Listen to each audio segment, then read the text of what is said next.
Brazil বনাম south Korea live দেখার সহজ নিয়ম জানার জন্য আমার সাথে থাকুন। খেলা এই শুরু হবে বাংলাদেশ টাইমে শুক্রবার 10 অক্টোবর বিকাল 5টা UTC 6। কিভাবে লাইভ দেখবেন? প্রথমেই চেক করুন আপনার দেশের অফিসিয়াল ব্রডকাস্টার বা স্ট্রিমিং পরিষেবা। ব্রাজিলে সাধারণত Globo Play, Globo, Claro TV Plus আছে। দক্ষিণ কোরিয়ায় টিভিং, কুপাং প্লে, টিভিএন ইত্যাদি লাইভ দেখায়।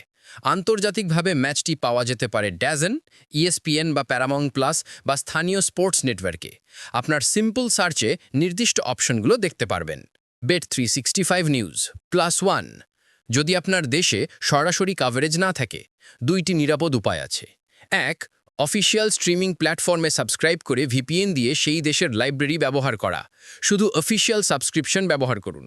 2, লাইভ স্কোর বা আপডেট ও মিনিট বাই মিনিট কাভারেজ দেখতে ESPN, সোফা স্কোর বা ফ্ল্যাশ স্কোর ব্যবহার করুন। এগুলো লাইভ টেক্সট, স্ট্যাটস আর হাইলাইট দেয়। Bet365 news +2, sofa score +2। শেষ টিপস, খেলার আগেই স্ট্রিমিং অ্যাপ আপডেট করে নিন, ইন্টারনেট কানেকশন চেক করে রাখুন। আর যদি সাবস্ক্রাইব করে দেখছেন, তাহলে লগইন ডিটেলস ইমেলে ঠিক আছে নাকি দেখে নেবেন। ভালো মানের ছবি চাইলে আগে থেকেই প্ল্যান করুন।